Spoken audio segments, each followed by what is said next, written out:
Hi, I'm Brad. Hi, I'm Tristan. Hi, I'm Caleb. And I am Taylor.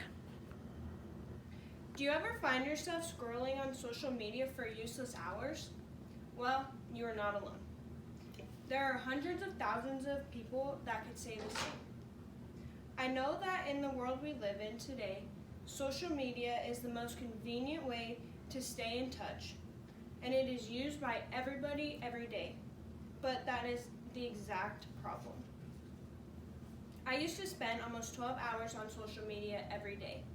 Once I got to college, that dropped drastically, thanks to my coach. Now I am more productive than ever, and you can be too. Social media is a very negative thing that all of us rely on. It causes cyberbullying, low self-esteem, and it even affects people's physical lives. We need to limit our social media time. Cyberbullying is a consequence of social media. These apps are creating a place for people to freely say whatever they want. There are even anonymous apps so people can say mean things without giving their identity. Let me tell you a story. A kid not much younger than some of us named David Malak seemed to live the perfect life. That is until cyberbullying started taking over his life. At the age of 15, David became a victim of cyberbullying and unfortunately lost his battle. He hung himself in his backyard. In the August 12, 2008 BMC series blog article, Longer Hours on Social Media May Increase Teens' Risk of Cyberbullying, author Eva Zigova stated cyberbullying has been shown to result in lower self-esteem, loneliness, depression, and in some instances can even lead to suicide. Another problem social media is causing is lowered self-esteem. A new thing we are seeing is body dysmorphia.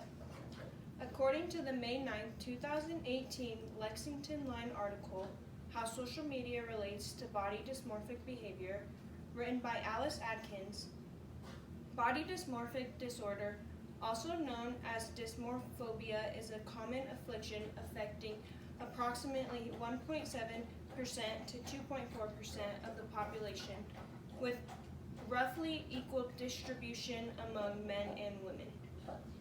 Here's a picture of what it looks like for better understanding.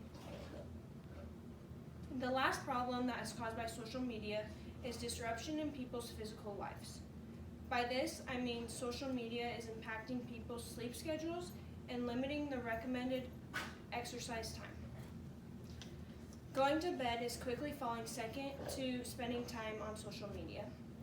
Getting the recommended 8 hours of sleep used to be hard on its own, but adding social media makes it way harder.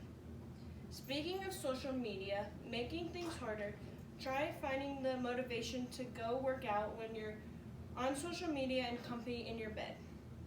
Well, that is becoming a huge problem. Social media is limiting the time people spend working out. These are all major problems of social media, but let's move on to the cause. I think the cause is evident here. People are prioritizing social media over important life activities. We are spending too much time on social media. 51% of girls and 43% of boys are using social media at least 3 times a day. These statistics are outrageous. We are way too dependent on social media. We need a solution and we need it fast. Luckily, I have some. Go out and do something. Set a time limit on your apps and stick to it. And go find a hobby. Go make friends and then make some plans. Go hang out with family. You could also do something like camp, fish, or go swimming. In conclusion, the negative impact of social media is at an all-time high. It is causing many problems, including cyberbullying, low self-esteem, and problems in people's daily lives. If we don't start changing our social media routine, it is only going to get worse. Together, we need to unplug and spend our time doing things productive.